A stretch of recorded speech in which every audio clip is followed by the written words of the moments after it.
Eu sou Lucinéia Lopes Bahia Ribeiro, contadora e professora. Sou membro do Grupo de Normas Técnicas do Conselho Regional de Contabilidade de Minas Gerais.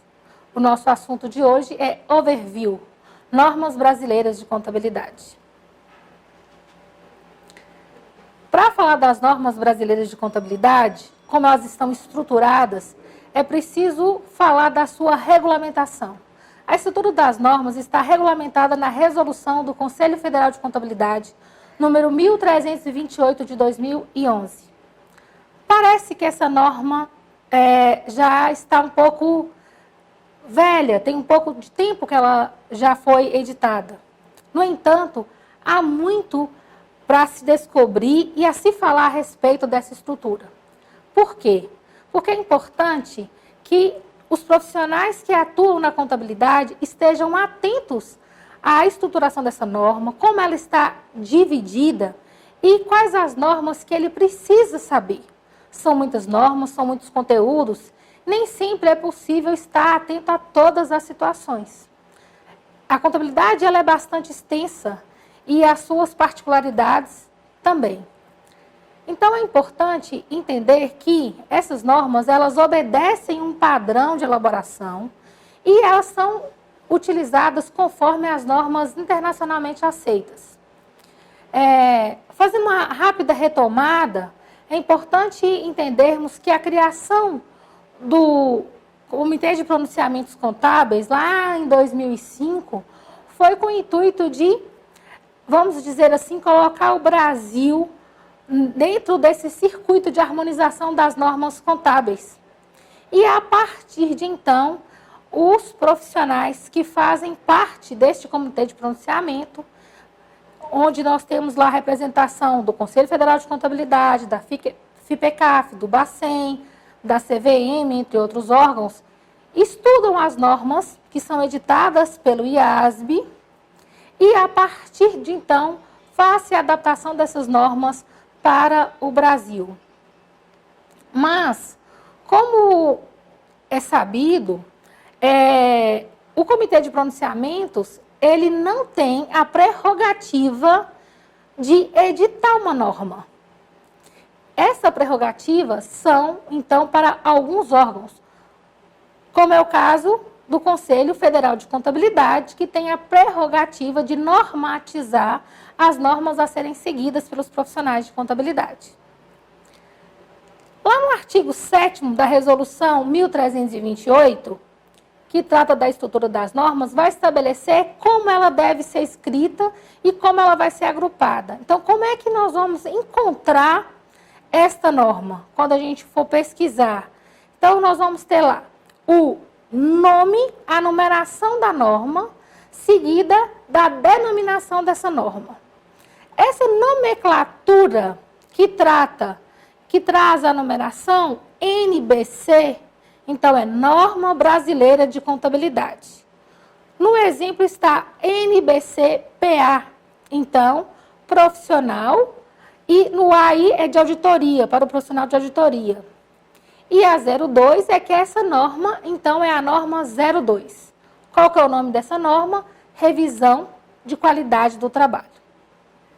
No seu inciso 2º, ela vai trazer que, além das normas, existem ainda as interpretações técnicas e também os comunicados.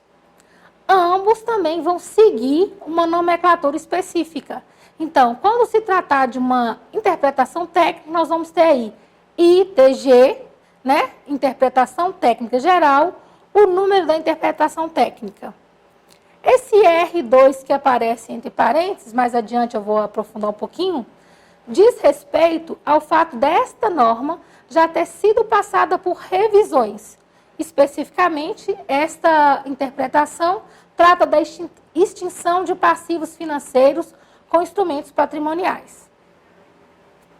Quando se trata do comunicado técnico, a sigla que vai ter de identificação é a CT. Então, CTTG, Comunicado Técnico Geral, número 5. Neste caso, é o que trata de contratos de concessão. Eu disse a respeito do Comitê de Pronunciamentos Contábeis, e é muito comum nós ouvirmos dos profissionais da contabilidade, o CPC número tal, o CPC está na revisão tal, mas nós temos que nos policiar e evitar de tratar da norma, quando nós estivermos falando a respeito dela, como CPC. Por quê? Como já dito, o CPC ele não dita a norma. Então, quando sai o pronunciamento, é simplesmente, então, a discussão que foi feita pelos órgãos que fazem parte do comitê de pronunciamento, e esse pronunciamento ele é como se fosse,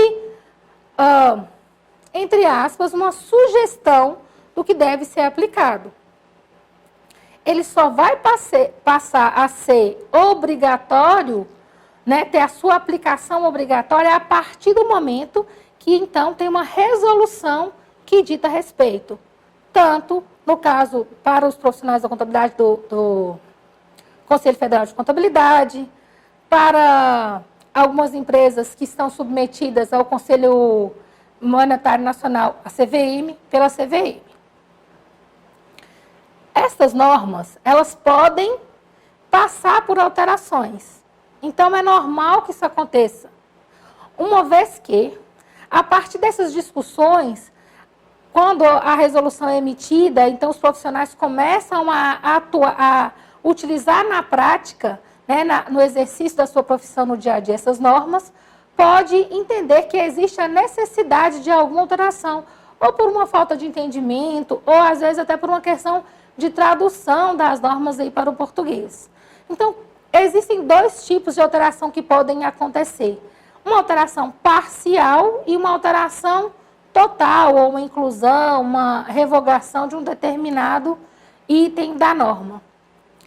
Quando existe uma alteração total, é que nós vamos ter aí esta informação entre parênteses, R, e o número em que já está, de quantas vezes já aconteceu a alteração dessa norma. No caso da norma que trata da combinação de negócios, a NBC-TG número 15 está na revisão número 4. Quando esta alteração for uma alteração parcial, então não vai acontecer essa alteração ainda do R, e ela vai aparecer lá no Conselho Federal de Contabilidade, dentro das normas em revisão. Isso foi alterado através da resolução número 1548 do ano de 2018. Bem, como que essas normas estão estruturadas? Primeiramente, nós podemos falar em dois aspectos. O aspecto profissional e o aspecto técnico. Então, as normas relacionadas aos aspectos profissionais são aquelas normas que estabelecem a conduta do profissional da contabilidade.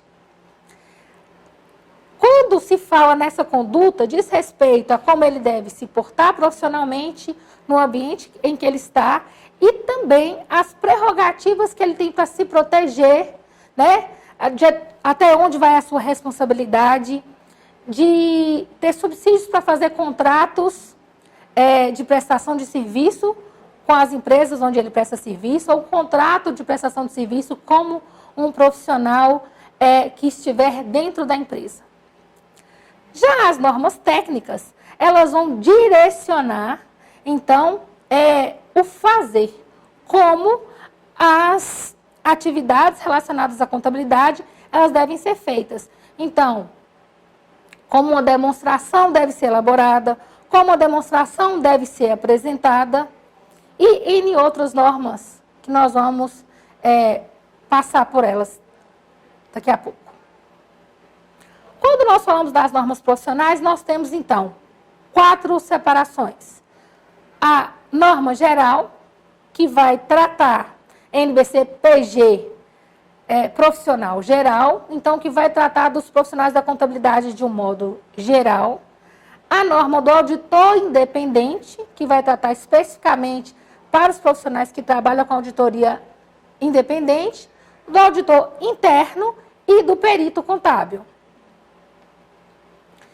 Um exemplo de como nós vamos encontrar essa norma dentro do site do Conselho Federal de Contabilidade, ela vai estar estruturada num quadro dessa maneira, onde vai aparecer qual que é o nome, qual que é a norma, né?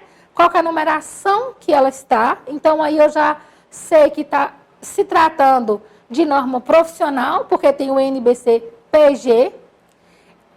Quando foi a publicação dessa norma, o nome dessa norma e qual a correlação dessa norma.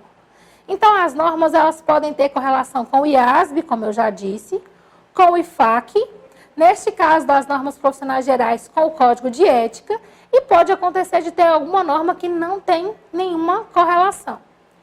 Então, neste caso dessas normas, vou destacar a NBC-PG 100, que trata do cumprimento do Código dos princípios fundamentais e da estrutura conceitual básica da contabilidade. Ou seja, o profissional da contabilidade, ele precisa de obedecer à estrutura que trata de todos os pronunciamentos técnicos a respeito da sua profissão. Nesse segundo exemplo, ainda falando das normas para o profissional, exemplo de normas para o auditor independente. Um exemplo aí diz na NBC-PA número 13, que já está na sua terceira revisão, trata do exame de qualificação técnica, que vai dizer que todo profissional, para atuar como auditor independente, ele tem que passar por esse exame.